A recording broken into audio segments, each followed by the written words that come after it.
start this off by saying thank you so much, Michael, for really agreeing to join in this endeavor. And really, like, I have my awkward setup here, but it's more of like showing our real lives. And at the same time, Right.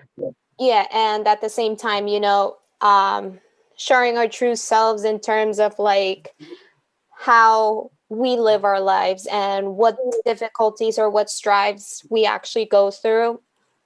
And I actually was very excited to hear the subject that you have chosen, and we'll get a little bit into that right now. But so even though this is already like pre-recorded and everything, hi everyone, I'm Anna, and welcome to my 2 cents, Sense and Change. And I may not have explained this before thoroughly, but obviously the whole notion of my 2 cents is like putting my mind and speaking my voice on certain topics that really like get to me and like, be passionate about it.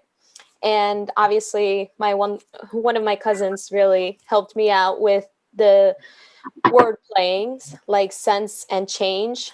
Right. I love it. Honestly, it's creative. It's different. It's outside the box. So I like it a lot. All right, so shout out to my cousin for that. So this whole endeavor for me is to do something very different in terms of like having a standard interview where I can just ask you questions and like, not really get your perspective. So what this really is, and I detail it in all the social media pages, I would prefer the guest speakers to choose the topic they're knowledgeable in or something that's in their heart that they want to express, knowing that perhaps there's not a platform for them to speak on. And to like, if they don't have that opportunity, this is a safe space. And this is, right now, we're living in a world where we should be more compassionate and more empathetic to the struggles that we may face, either you, myself, or somebody out there. And like, they just don't know how to communicate. So that's in part something that I've been passionate about. And I thank everyone that was supportive in this decision. And so that's the start to start off this whole recording. So Michael, if you can please present yourself and tell us a little bit about who you are, what your goals are, and why you chose the topic for today. Yeah. Well, Anna, that was beautiful. First off, thank you for having me. When I first found out that you were doing something like this, I wanted to jump on the idea and just speak because we all need a platform to share our ideas, and certain ideas might bounce off to you and back to me, and it might be beneficial to both parties. So it's very important. So my name is Michael Cipriano. I like Mike. I like Michael. It doesn't matter to me, either or. Just something about me. I went to Montclair State University, so we're both from Montclair State. I graduated in 2017 with my psychology degree, and then I went on to finish at Montclair State University with my master's in counseling in the field of higher education counseling and student affairs. And since the pandemic, unfortunately, this whole COVID time has been very much so not kind to me in the sense of looking for work and just struggling to find out more or less more about me that I didn't know. And I will say that the pandemic also was beneficial to me because I had the chance to sit back and look at things holistically and really see, what matters right now and what can I improve on. I always say I'm very big on that. There's every day you can improve. There's something that you could improve on, whether it be waking up 5 minutes earlier, whether it be reading a book, going out for a walk, any small detail and goal is helpful. So something I would always tell my students when I was academic advising is, let's not look to go hit that home run. I know everybody wants, that career. They want to be in that career setting. They want to be making money. They want to be rushing this process. But instead, let's sit back and really enjoy the process, right? I think that's so important, is you really need to enjoy and watch things unfold as they may. So something I would always say is, set short-term goals. Anything that you could set as a minor goal, we could work towards the long-term goals. Like I mentioned, there's a couple different things you could do in your life that might be different, and that could be an accomplishment to somebody. I don't think any short-term goals are smaller than the next. Everything plays a role into you as an individual, and how you can improve and be a better you. I think that's so important to know, is that, again, we all could be better than we were yesterday. So that's where I'm at. The reason I chose acceptance is it's something I've been passionate about for a very, very long time. I've always been somebody who's accepted everybody for who they are. To go into my story, so to speak, I'm somebody, I grew up in a low-income neighborhood. I grew up in my town's first low-income neighborhood, housing complex, affordable, whatever you want to call it, in my town's history. So I'm very, very passionate about that. It's something I carry with me every single day of my life. The reason because is I grew up around every different ethnic background, race, religion, culture, skin color, just everything that you could think of. I grew up around it, and the majority of my neighbors became brothers and sisters, and a majority of them were first-generational United States citizens as well. So their parents all, majority left from respected countries to come here, migrate to the United States, and give their children a better life. So my friends, a lot of them were already at that disadvantage because, they didn't look like that traditional United States citizen. They didn't, speak English as their first language. They had to learn. So, they were a little bit behind. And I was always fascinated from day one, where I never viewed it as we were different. I viewed it as, okay, these are my brothers and sisters. So I was at an advantage early on. And the reason I say that is because, what's going on in the news and the media over the course of the last year has really, really hurt me and played a role into, why I want to talk about this so much. And it's like, the media and the news will tell you certain things, and they'll dictate how people think and their opinions. And, that's not right. For me, I never viewed it as a skin color or race or religion. I viewed it as one. And unfortunately, there's been a lot of people who didn't get to grow up in my shoes, where, they didn't grow up around adversity. They grew up around that one prominent skin color or that religion or that culture. So that's all they knew. So for me to grow up and, be in my friends' homes and learn some languages and just breaking that barrier down, I was always so happy just to be a part of it. You learn more about yourself and you learn more about acceptance. So the reason for my topic tonight of acceptance, it stemmed from my upbringing. It stemmed from what I've had to go through in life to just be right here in this seat today speaking to you. I'll tell you what, it wasn't easy whatsoever to be this far, especially because we've all been judged. We've all been made fun of. We've all been belittled, put down. I remember back in the day, I was judged for a little bit of the shoes I was wearing, right? Because, there was time periods we go into Payless, and I'd be lucky if I was able to get one pair of shoes that would last me 2 years, because my mom didn't have money. I come from a single parent home, and my mom had to work 3 jobs just to provide a roof over me and my sister's heads. And, there was times we were without the electricity, we were without the heat, we were, without cable. So there was a lot of different factors that I learned from 5, 6 years old, where I'm lucky enough to say that my brain has retained all this.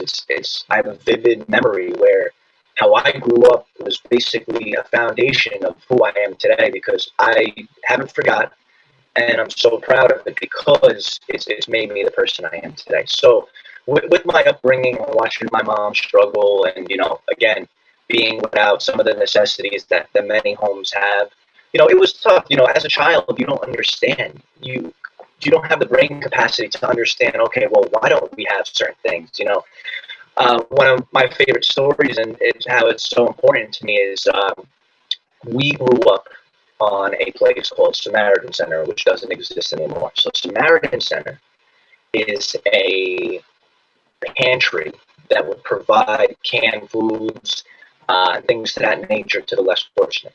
So when my mom was holding down these couple of jobs and she didn't have money to go out and go get us all these groceries and things, we would, survive off of canned foods for a little bit of time. And, again, I remember it so vividly. Now, this place doesn't exist anymore.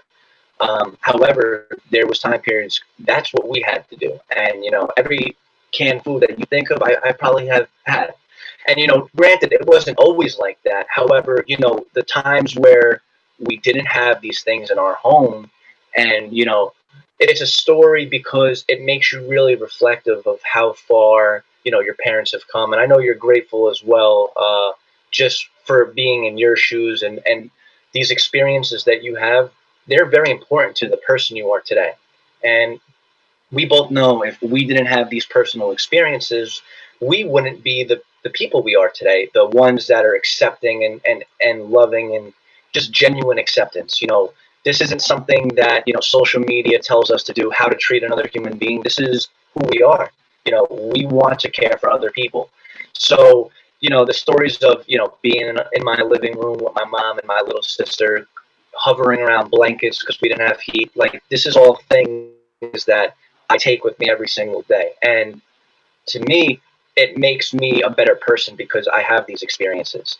So why acceptance, right? That's something that I guess when you go on the internet, you could find thousands upon articles of acceptance. You could find, why is it important to accept people for being different? And, part of which it came from, I was a student at Manalapan High School. That was where I went to high school. And I had dreams to go on to university, and I really wanted to be the best person that I could possibly be. Unfortunately, my mom, she didn't have good credit, and I was somebody who didn't have money. I've been paying bills since I was 17 years old, and there's things that I've had to do that most 17-year-olds never have to do. I was paying more bills around my house at 17 than most kids pay today, and I'm 26 today. So, not today, but you know what I mean. Yeah. But it just has all shaped me and molded me to really be appreciative of what I have. And with my story, I actually applied to Montclair State University back in 2012 when I left high school, and I applied to a couple different institutions as well. And, there was that conversation that I had early on that I wasn't going to be able to go away. I wasn't even going to be able to go as a commuter student because, there was no money to pay for these classes. I didn't have credit, neither did my mom. So it's not like we had any sort of help. And it didn't matter that I was receiving a lot of grants and tag grants and Pell grants, financial aid from the state. It still wasn't enough. So I wound up going to Brookdale Community College. I actually was in the EOF program there, the Educational Opportunity Fund program. So basically what that meant was that was a program designed to help, the less fortunate, the ones who don't come from, the stronger financial background. So Right. your parents have to make X amount of dollars, part of the lower class, give or take, So Mm-hmm. I was grateful that I was able to get my start at Brookdale. I went there for a couple of years. And then I decided that I just didn't know what I wanted to do with my life. So I switched my major 5 times in Brookdale. And why this is so relevant, it was a Friday night, and Fridays I would always go to Brookdale to do my homework. And I remember sitting in Brookdale on a Friday night. I was the only one in the whole entire building, with the exception of the janitor. And they were getting ready to put the lights on, and it was a winter, just about to be a winter night. So it's pitch black by 4 o'clock. I'm sitting there by 5. And I'll never forget it. I'm looking, staring into a black screen. There's nothing on the screen. All the computers are shut off. I don't have anything on the screen. I just probably concluded my homework. And I'm looking at this screen and I'm thinking to myself, how do I get out? How do I achieve the American dream that they speak of? Am I good enough for college? what do I want to do? And I had not a clue in the world what I wanted to do. But I'm sitting looking into this computer for about 30, 40 minutes. I said, the only thing I'm good at is helping people. The only thing I'm good at is being that outlet, that positive outlet to speak with somebody. Now, everything that I've been through in my life, there's a lot of things I've been through. I come from a divorced family. I grew up watching, I was somebody that was in and out of therapy, judges' offices, police stations, due to the fact that my parents were going through a divorce. So I saw a lot of things by the time I was 5 years old that I'll never be able to erase from my mind. And I still have these things today, unfortunately. However, it all played a role into my character and showed me that, I want to be that person that somebody can come talk to and, basically feel free. The thing is, I've went through a lot in life, but you would never know because I can mask it so well. And I could just walk around with a smile on my face and interact the way I do, and nobody would ever know that, hey, maybe he's having a bad day or maybe he's going through this. It's just because I've been through so much adversity and obstacles in my life. So from that point on, at Brookdale, I said to myself, I still want to be this person that people come to, this outlet where they could speak their mind and know that they're going to be okay. So this is something that I've been preaching early on from high school onward of really accepting people. I've been doing this before social media existed. I've been doing this before the news and media and all these celebrities told you it was cool to do. But it was not just because I wanted to do it. It was I wanted to accept people. I wanted to give these people a home. Just one story that I can think of at the top of my head. I remember in high school, we got this new student that came in, and he didn't have any friends. You know how it is in high school when a new student comes in. It's a lot of as a new student, you're facing an uphill battle. You know what I mean? You're facing the uncertainty of you don't know anybody. Right. You're getting adapted to your classes, adapted to this new life, and I know it could be very challenging and it could be problematic because you have to adapt now. And I remember being in this lunchroom and just watching the student sit by himself, and I wanted to go over. I wanted to be that person to say, hey, how you doing? Because nobody else did it, and I wanted to just be friendly and be that person of who I am, because I know if that was me and I was by myself, I would want one person out of the hundreds upon hundreds of students that were in my school to just lend that helping hand. And how you said it, like with this world where we're at right now, and I think it's so important. This pandemic has shown that remember, millions upon millions of people are without jobs right now, and it's really a difficult time. That's why we really have to care and display these affectionate qualities towards these individuals, because we're all going through it. So don't you think if we all went through it together as opposed to separately, it would at least create that sense of, wow, someone cares about me, and vice versa. So I wanted to really just be there for people, and I've been doing this for a very long time. It's just accepting people for who they are, and knowing that you're going to meet hundreds and thousands upon people that come into your life, and each one will be different from you. Yes, I'm sure you'll display some similar characteristics, and maybe personalities might match and things like that, same upbringing, and maybe you have similar interests and things like that, but there's going to be a lot of differences. And I think it's important to know that, yes, just because you're different, that is okay as well. Everybody's opinionated these days, and, especially with everything with the political things that we watch on TV, I think it has shown that we're watching people around our age group, shun people for their political views. And it just goes to show you, like, wait a second, what about, let's take politics away. What about if I like a certain fruit and you don't like a certain fruit? Does that mean that now I'm going to have negative opinions on you? And unfortunately, that's how it is. And there's nothing that we're going to be able to change. However, I always said, I'm not here to change the world. I'm just here to change it how you think of the world. I'm here to change the world how you see it. And I think that's very, very important because, we're one of a billion people here today. So what can we do? How do we play our part and play our role to create that boundary of acceptance, of genuine acceptance everywhere? So I think that's something that I think can't be overlooked. And me and you both know, as people who went to Montclair State University, part of my reasoning for going there was I wanted an opportunity. However, I wanted to be a part of a diverse group, and Montclair is one of the most diverse schools in the whole entire country. So what that means for people who are watching is, Montclair had every different organization possible. Again, every different religion that you could think of probably attended Montclair State, every different skin color, cultural background.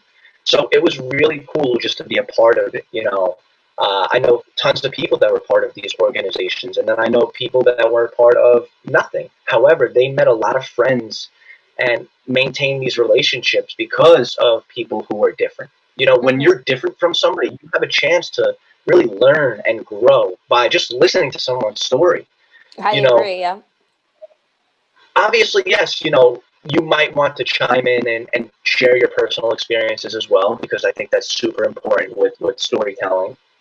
However, you know, just being a part of a school, an institution where everywhere you look, you're going to know somebody that's different from you. So, I think that was super cool to be a part of Montclair State University, and I wouldn't change it for the world. Just being there and meeting people and maintaining those relationships today. But one thing that I learned from college as well that I was not used to in high school was, everybody around you was so accepting, and I'll tell you why. I grew up in a predominantly rich area. However, like I told you early on, and like this recording is going to show, I'm the furthest thing from rich. I grew up in my town's first low income, affordable housing complex in the town's history. So being a part of this, different social status, it really created some rifts between myself and others who were around me, and that majority group, I guess you could call it, because not only were we not able to relate to them, but they were not able to relate to us. And in high school, I learned early on that not everyone's going to accept you, not everyone's going to understand your story and your strengths, your weaknesses, your struggles, your sacrifices. And again, we're just all younger children, because in high school you're still a child. Your brain is not developed. And then you start to go on through life and you learn, wow, like there's a lot of people around me who portray these similar characteristics and have these similar stories, and they're accepting me. And when the older we get, the more and more we're appreciative of our stories. And I'm sure you as well are appreciative of your strengths, but how appreciative of you are of your weaknesses? you know Yeah. No, that's actually a very interesting, well, not interesting. It's a very fascinating way of seeing it because like you said, we're always like we're taught to socially like accept everybody's strengths. But the moment you have one weakness, it's like boom, that makes your identity, which is something that I know by experience that completely sucks. And I again, like in terms of sharing my story, like I'm practically an open book, not because I want to show off or seek attention. No, it's more of like who's willing to actually hear and who's willing to actually learn from it. Because if I speak about it like in my inner circle that I'm so used to being in, and they don't listen or don't comprehend what I'm saying, then I'm just not going to stay in that bubble. I might as well just expand. And in terms of like you mentioning about like high school and college, I literally went through the same struggle in like feeling like I wasn't accepted. But then again, like my own mental health was coming into play because like I didn't know how to recognize it, but yet I was actually one of the most socially like supportive person in like each clique that you can think of in high school. But I wasn't really happy in the end. So It's, yeah, I'm so happy you said that because that's exactly how I was. I was the guy that was friends with all these different groups, the one that was just accepting of, people for being different and being themselves. I think that's the biggest thing is you have to accept people for being different, exactly. and I think that was, super cool of you to say that because, you have the understanding of that.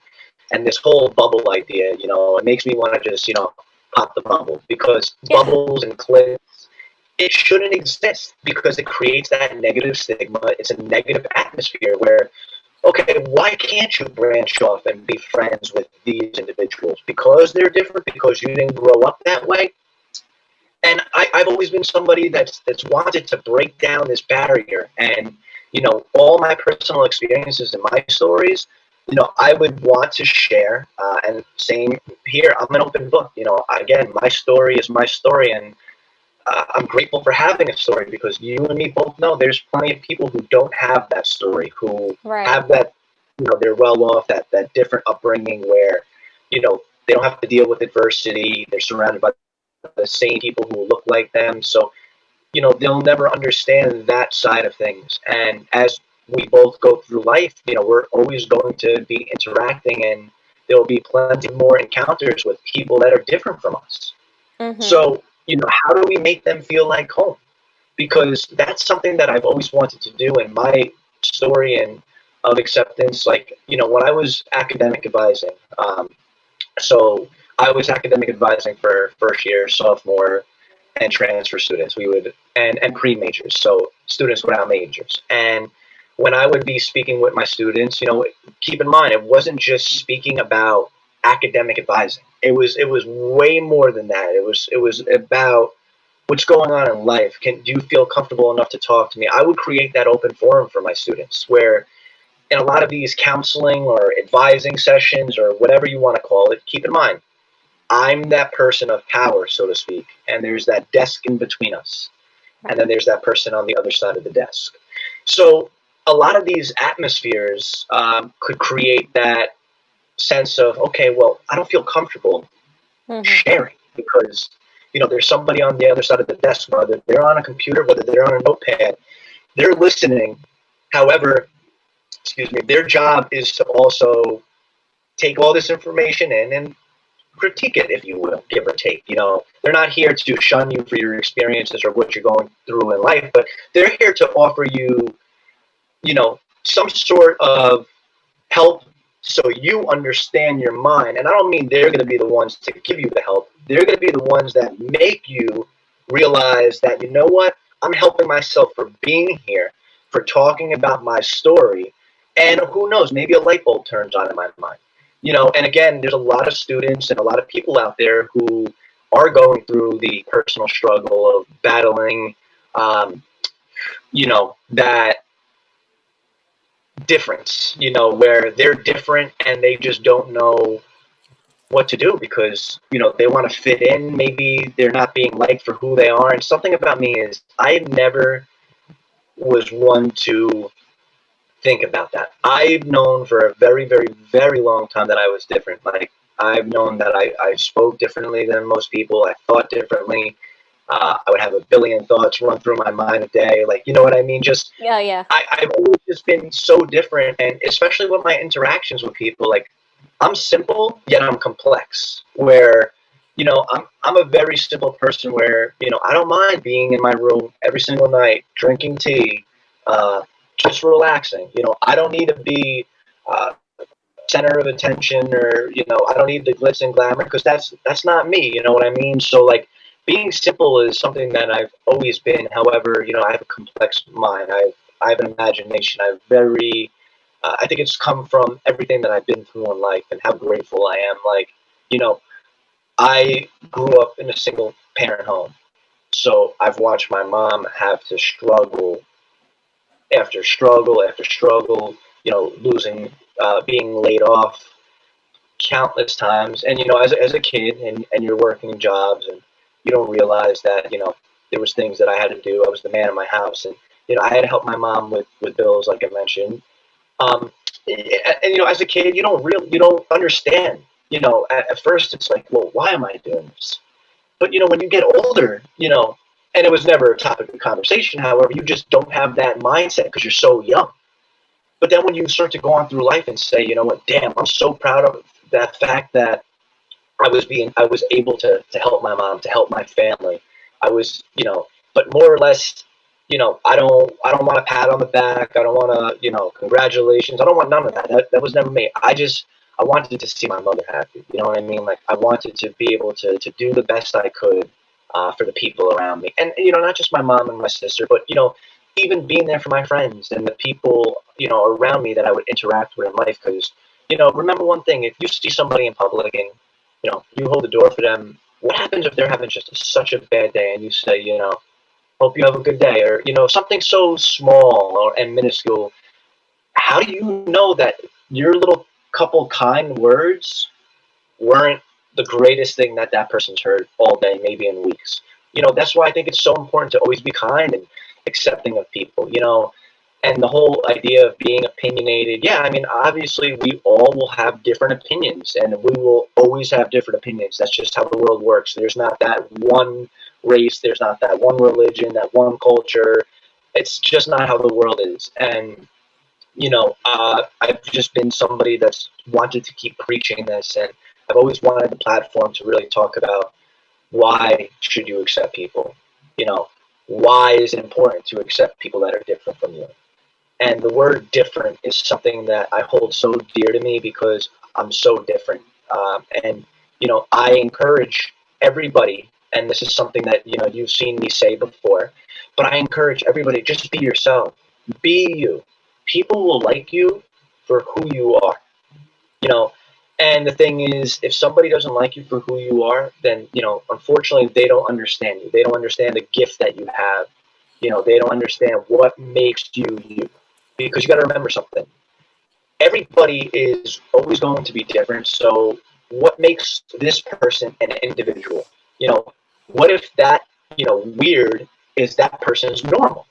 Who are we to judge? Who are we to offer opinions of, oh, you're supposed to act like this or that? In a world of black and white, I've always created my own, which is all of me. So, I've always liked to just be different than everybody else.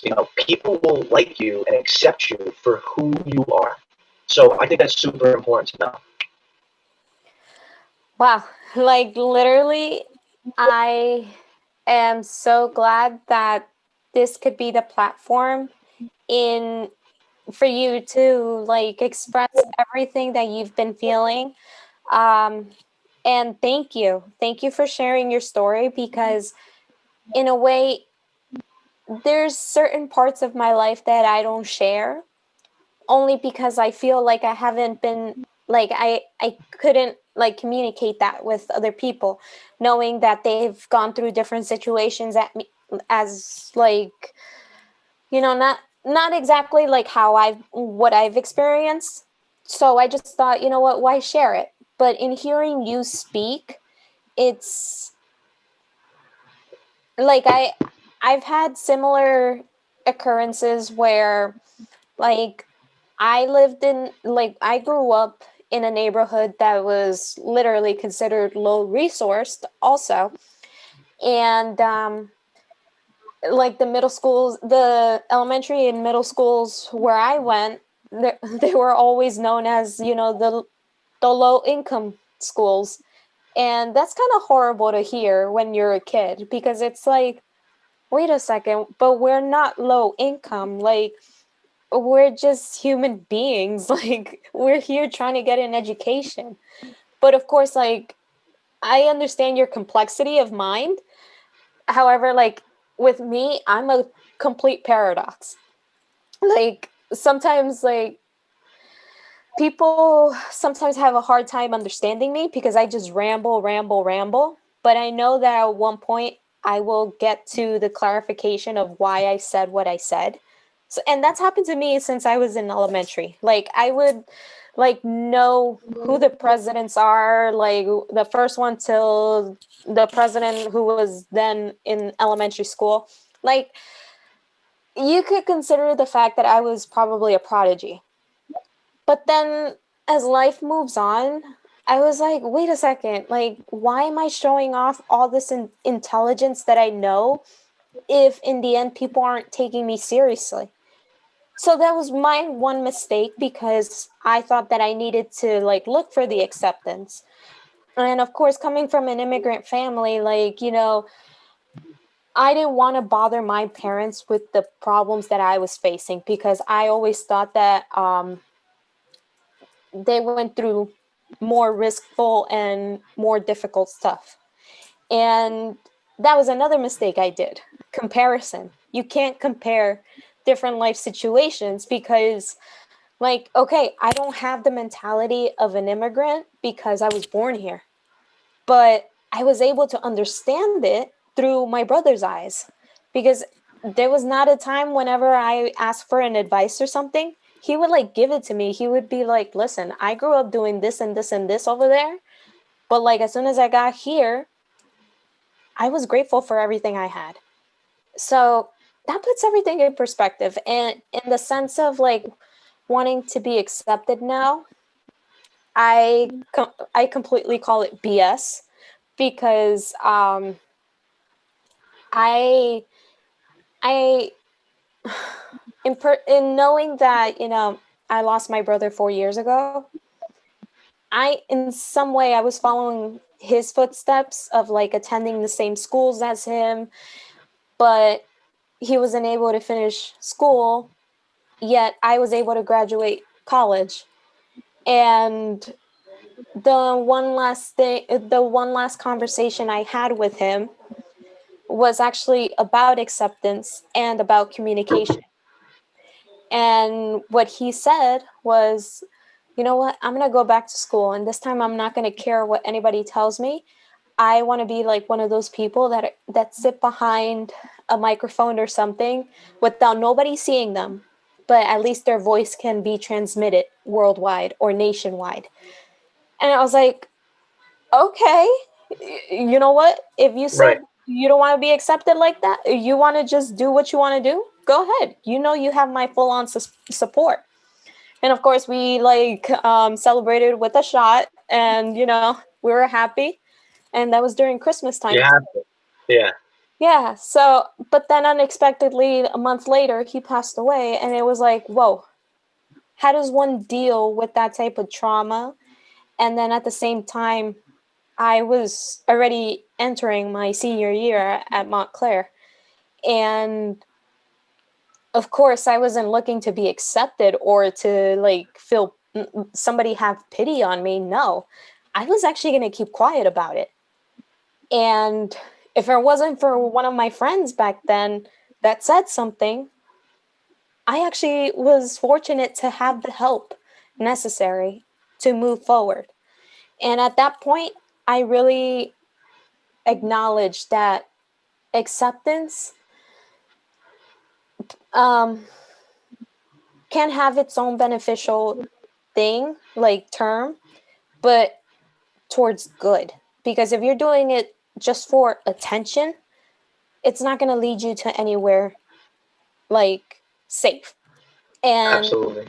to be honest, I know that by experience. I mean, I confided in someone very dearly, yet they took advantage of my vulnerability, and that messed me up because I was always so keen on thinking that humans are always going to be so nice. That's when my bubble broke in terms of like thinking that everything is like full of roses and like like it's a rainbow. technically out there, but it's not.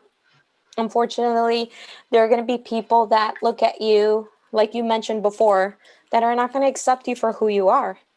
But if you still maintain your ground and you have your feet set on the ground saying, okay, this is where I am presently, and I went through so many things that, you know what, I shouldn't feel accepted by others, but I should accept myself for what I've been through.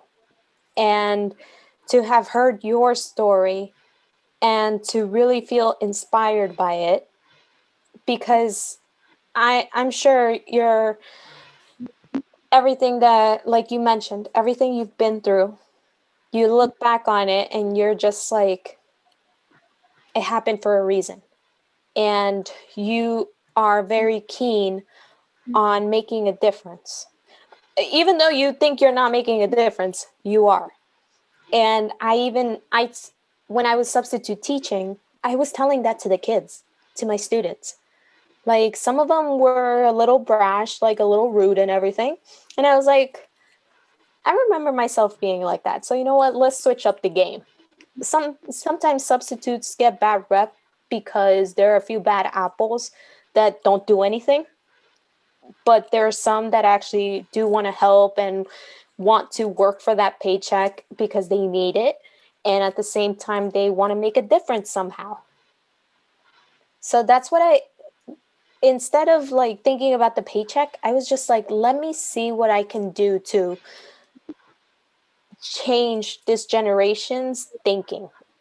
Because high school is always going to be about like accepting whether or not you have a click here or a click there, or like if you're smart or you're like in a lower class than AP class, like it's always going to be about accepting, but we're going about it the wrong way. Why don't you just accept that there are like groups that are very skillful, but you're not giving them the attention that is required because you see somebody Right. who you see another group whose family, let's say, dominates a town, and you give them the attention because, you know, they're able to support such schools. So that's when I tell my students, listen, if you guys think you're creative, if you guys think you're artistic or musically inclined or whatever, just move forward with that. Don't let anybody dictate your life because they're not living it for you. Right. You're living it for yourself. And I had to learn, of course, I told them, like, I had to learn it the hard way. And because I always was dependent in thinking that I was going to have my partner in crime with me forever. But it's not like that. And that's why I tell even my students, if you have siblings or if you have younger siblings or older siblings, you have to care for them. Protect them at all costs. Be the ones, if you're the eldest of your siblings, be that role model for them. Or if you're the youngest, look up to the one who's actually doing something for you, because they're struggling just as much as your parents are. But then again, like, Right. yeah, to have that bond or that closeness, it's like, okay, you accept both of, like, for instance, my regret is that my brother was very accepting of me, but because of my weak mentality of not being open, I didn't I wasn't in agreement with several things that he wanted to do. But that was his way of saying, you know what, I just want to be accepted. Right. And now more than ever, that's when that's what I actually decided to post on all the pages and say, you know what? This podcast or this show or however everybody wants to know it, I'm not going to put a label on it because it's a platform, really. This, made it in honor of my brother because he was the more communicative one and he was the more accepting one. And it's time for me to learn from others. And for some reason, like, I heard you speak and I was hearing my brother speak to me. So, you know what? I really commend you for always doing the right thing and for always thinking about others because even though, yes, naturally we have to care about ourselves and, like, you know, during this pandemic, of course, we have to take care of ourselves mentally, physically, spiritually, what have you. I mean, but it's more of also once you feel like yourself again, that's when you're able to give back because you have to regain all Right. that energy. Because if you try and help someone and you don't have enough energy in yourself, that it goes to waste because you don't know if that person's actually going to follow your advice or not. And sometimes that's the downside. But of course, I don't want to be a Debbie Downer on this whole like Yeah, conversation. no, listen, absolutely. First off, thank you for sharing your story because, I commend you for even sharing it.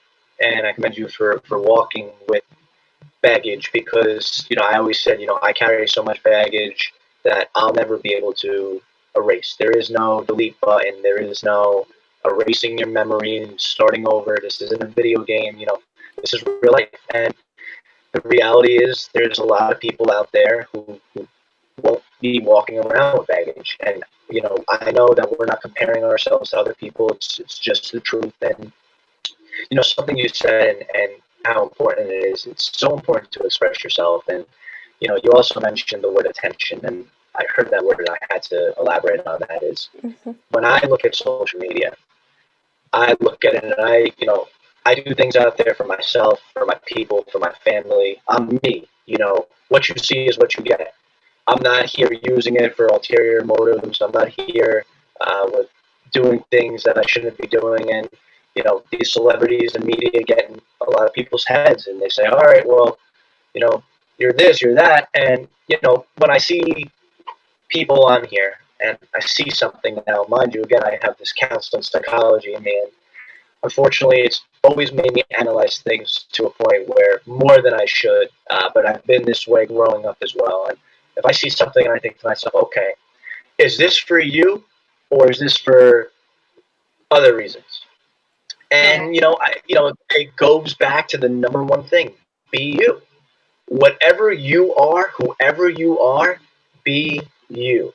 You have one life, and you also mentioned something about not having the energy and feeling, I guess not you. And for a while, there was about 2 years of my life from 2018 to to be honest with you, just right about to the pandemic, the start in April, where I was traveling on this downward spiral where I said to myself, okay, so I don't want to do counseling anymore, but I'm so far in. They always told me I wasn't smart enough for school. I never would have thought I would have left Brookdale to even go on and finish my degree, let alone a master's degree. So, you know, to hear all that and hear all this negative feedback from individuals who weren't accepting of me, that, I was never going to have a bachelor's and, master's wasn't even in the conversation. And all of a sudden, boom, like I have those things where I have to realize, wow, I did it with not by me. I mean, yes, I was in the classroom doing the work, but I did it from the love and support and acceptance of the people around me. Because without that, I am nothing. That's why it's so important to love everyone around you and care about people. Because whether they're your friends or not, whether they're a random person on the street, whether it's somebody you're just waving to or letting go in traffic, it's such a different element where you're really just there for somebody. And I think it's super important, and it's something that I'll always share to everybody around me is just accept people. Now, I'm the type of person where I am very fortunate enough to have a very nice, loving, caring support system around me. Everyone from family to friends to coworkers to former classmates, and even students who accepted me to be their advisor to come talk to me about not just advising, but hey, I want to talk to you about what's going on in my life. Like, wow, like that's awesome, because if I didn't create that, that comfortability, that boundary of there is no boundary. I've been through every different obstacle and roadblock in my life, and nothing's ever went perfect. Like I said, I didn't get into the chance to go to Montclair State the first time around. I had to spend 3 years of community college just to then save up a little bit of money, and finally at that point I was able to go. And then the second I got into Montclair, I found out one of my loans didn't go through, and I was now $4,300 shy of going to Montclair. And that point of, wow, I finally got in, and it hit me. It was like, I'm good. I'm on my way. Let's go. And then a week before college, I get a call, and they tell me, yeah, you're $4,300 shy. I'm sitting here like, what am I going to do? And if it wasn't for my grandparents who was able to lend me that $4,300, I probably would have been in Brookdale still. Who knows if I would have even finished. Everything happens for a reason. And, it was God's way of telling me, everything's going to be okay. Just, I was aware of all the roadblocks that I've been through, and then, getting in and then completing my course, and then dealing with a lot of personal issues in my life, which really set me back. And, it got to a point where, I developed a lot of health issues. And for somebody who's 25 years old at the time, it was like my doctor was saying, what's going on? Why are you, what's going on? And I just said, I just don't know. Like, I have all this stress and anxiety and all these personal issues. I guess, there was people leaving my life. There was people, who weren't doing the right thing. And that's something that, me and you both know. Is not everybody will do the right thing. That's why it's important that we do the right thing at all times. And, I was, I lost a lot of weight, and, there was just things that happened to me that I just didn't understand why it was happening to me. Not having a job after, this whole pandemic of having a job, and then having that taken away from me. And like I said, the pandemic for me, in the sense of not working, was very tough. However, I got a chance to learn more about myself. I needed that mental relaxation, that break. I needed the clarity. I learned more about myself and my character than I ever have before. And I am so grateful for the pandemic in the sense of for my mind, because it gave me a chance to say, slow down, everything's going to be okay. Let's take it one step at a time. And it made me forever grateful of what I have around me, of who I have around me. It made me more grateful for the relationship with my mother. And, for a while, there was, like I mentioned, during that 2 years, that was a personal issue that I went through, is I didn't have the greatest relationship with my mom at the time. There was, again, like I said, there was a couple personal relationships that I was in with friends, someone else. And, unfortunately, things were said to me, and it really hurt me. And, I really had to figure out who I was all over again. When you go through things and they knock you down, you have to figure out who you are, and the skills that you have to move forward, and all the good things about you. I didn't know who I was for a while. I'm somebody who's always known who I am. And just to sit back and really have the chance to learn about myself all over again, and just be so appreciative of everything that I've been through. Now, granted, me and you, we're not the smartest, we're not the wealthiest, we're not the most interestingest people. I'm sure there's people out there that are just like us, who are caring and accepting and whatnot. However, we are still in a lot of a better place than most people. And there are a lot of people who are in poorer spots than us, who don't have the luxury to even go to college, to even be accepted into these roles. That's why when it comes down to the whole point of acceptance, it's like there are a lot of people who are not even being accepted or getting the chance to be accepted because of their story. Mm-hmm. And, we're just two people who are out here trying to, for better terms, speak about our story, speak about what makes us us. Why do we do the things we do? Why do we accept people? You said also, not everybody's going to like you for who you are. Not for anything you have ever done to anybody, but there are people out there that won't like you for who you are, whether it's how you dress, whether it's how you look, whether it's how you talk, whether it's, what you've been through in life. And that's been the most problematic thing, and it's a pill that I'll never be able to swallow, because, you know, I if I'm someone who says this, if you do the right thing and you care for me and you accept me and you treat me with the same respect that I treat you with, you will always have a place with me. You will always have a resource. You will always have somebody to reach out to. You know, and that's something that I always try to make known, and especially to anyone who's watching this or will watch this later on, is, just care for the people around you. Just, tell the people around you that you love them, that you're grateful for them, that you're accepting, because I promise there could be a time period in your life where you forget that. And I forgot it for a very long time. For being selfish, in the sense of, I didn't know who I was. I just didn't know who I was anymore. And I was going through all this personal adversity and change, and it all hit me in the face like a ton of bricks. So it was a learning process, and, to grow from it has been the greatest thing for me, because, I'm not going to lie, there's times where I think about my past and everything that I've been through in the last couple of years, and it scares me, because what happens if I acted rash? What happens if I did something that wasn't the right thing? For all we know, our lives could be totally different. So I think of it all the time, and